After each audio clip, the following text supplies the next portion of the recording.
In 1856, maybe it was 1865. One or the other. I'm pretty sure it was 1850s. One of those 2 years, Colonel Drake drilled the first commercial oil well in the United States. And within 30 years, John Rockefeller actually was getting subsidies from the various states to run his drilling operations in their states or bring his refining operations to their states. And, we've been doing federal subsidies for most all of the 20th century. I mean, this was back in the 19th century, in the 1800s, that we were subsidizing oil.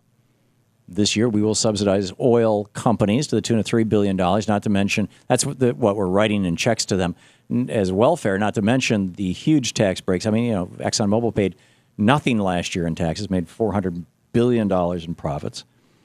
Phil Kerpen is on the line with us. He is the president of American Commitment, nationally syndicated columnist and author of Democracy Denied. Phil Kerpen, KERPEN.com, is his website. And Phil, welcome back to the program. Oh, it's always a pleasure. Thanks for having me. Thanks for joining us. I understand that Americans for Prosperity and some of these other groups are leading a huge coalition opposing the extension of tax breaks for wind energy.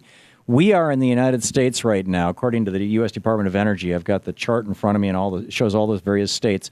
We're producing 48 gigawatts of electricity from wind power. Now, that's the equivalent of 48 nuclear power plants in the United States right now. How is that not a good thing? Well, the first large windmill to generate electricity for electric power purposes was built in 1888 by Charles Brush. It's a technology that's now over 100 years old, and the idea that we need to lavish it with vast subsidies, I think, is nothing more than a pure corporate giveaway, similar to those oil subsidies you were talking about. And I think we ought to get rid of all the subsidies and allow these technologies to rise and fall on their merits. But the simple reality is that, in Texas, for example, where 20% of their electricity is produced by wind power, they're producing 10 gigawatts, 10,648 megawatts, million watts, 10,648,000 million watts of electricity every year by wind power. This enables them to say to Saudi Arabia, no, we don't need so much of your oil. There's a national security issue here, Phil. Where's the oil connection? Electric cars? Yeah. I'm missing the connection. Well, and you've got some electricity in the United States that is produced by oil. I'll grant you that it's the minority of it, but some electricity is produced by oil. Not in Texas. There's a very small amount in the Northeast. Wind power is generating about 3% of U.S. electricity. But, every time you build one of these industrial wind installations, you got to build the natural gas plant to back it up for when the wind isn't blowing. And right now, with the price of gas being so extraordinarily cheap, it really doesn't make much sense to build a wind-gas combined installation versus building gas. That's why you have either A, smart grids, or B, you have local community wind power or wind and solar power. Why don't we do what Germany did with solar panels? There's very few places where the economics of it makes sense. I mean, one of them for a long time was thought to be in Oregon, where they could use wind in conjunction with hydroelectric. Oregon is producing water behind the dam. And the Oregonian just came out for the end of the wind tax credit because they're now overbuilt with wind to the point they're actually allowing water to go over the dam, so it's just pure waste. And so, I think the tide is turning on this one.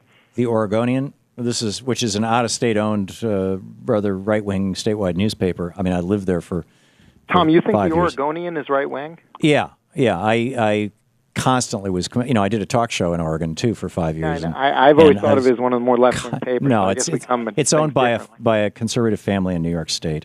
And I believe, if my recollection is correct, or a corporation anyway, the Oregonian is not a left-wing rag at all.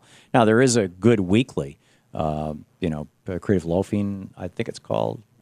I'd have to go back and look. But in any case, there's a great weekly there in Oregon, or at least in Portland. They're tremendous. But they're producing 2 gigawatts of electricity.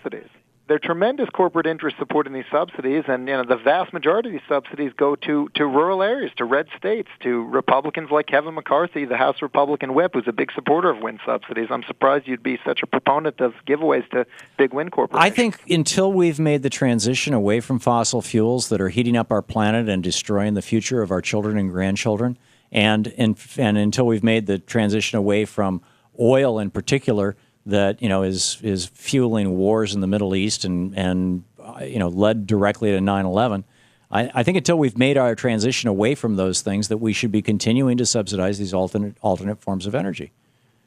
Well, Why not? wind-generated electricity doesn't really have anything to do with oil unless you electric Well, cars. it does if you start electrifying your cars. Infrastructure and everything else. Yeah, I don't see that happening for a number of practical reasons. So I think they're sort of separate, the electricity issue. But, more than half of all cars in the United States travel less than 50 miles on any given day, and that which in the capacity of an electric car, modern electric cars is around 100 miles. So I would love to see it happen. I frankly think you could do it with 50% of our pretty car promising technology, more so than the Volt even. But I think so. Let's subsidize those things. If you'd love to see it happen, let's make it happen. Just the same way we put a man on the moon. Let's make it happen, Phil. I don't think it's that easy, because I think a lot of these policies just end up being farmed by corporate interests to harvest the subsidy dollars, and they'll do the minimum of whatever's required, but they don't really develop breakthrough type technologies, especially if they're not forced to have the discipline of actually competing in the marketplace. These subsidies are not that. Did with this wind credit, he wants to convert the wind credit to be upfront money, so you get 30% recovery immediately, and instead of being given out over 10 years. Sort of like the oil depletion allowance. It's going to go from a $5 billion cost to a $12 billion annual cost under the expansion that the Senate's contemplating. I just don't think it makes much sense. This is not an infant industry. The technology's been around, as I said, since the 1880s, and this particular wind production tax credit's been around for 20 years, and they're not getting any more competitive economically. In fact, they're getting wiped out because of the collapse in natural gas prices. The technology of producing turbines, machines that can capture the wind, is advancing constantly. The technology of the magnets and whatnot that are used to generate the electricity is advancing constantly. And we created the internet by government subsidy. We got to the moon entirely with government subsidy. We created our air travel system, our air transport system with government subsidy. I mean, there's a lot of good things that we've done because we all got together and said, we need to set this as a goal, and we're going to put some money behind that.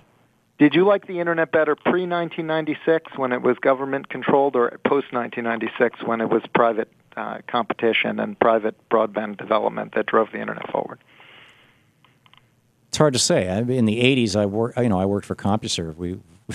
I ran a bunch of forums for them. I actually made some pretty good money doing that. And all the rest of that stuff too. But you could say it was government controlled, but it come from commercialization of the internet. But we had like 15 people who were making a living, just on a bunch of forums that I was running on CompuServe back in the 80s. I mean, it was so on this, and this was before HTML.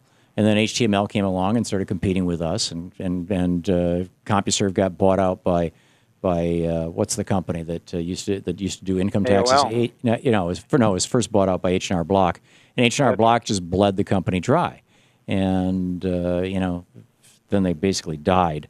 But what does that have to do with anything?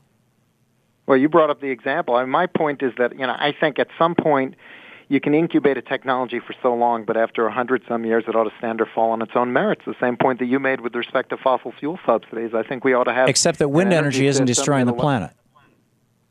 Well, I mean, it depends who you talk. It depends who you talk to on that. Some would argue. In other words, you're one of those people who looks at all that science on global warming and says, "Nah, I'm not going to pay any attention to that."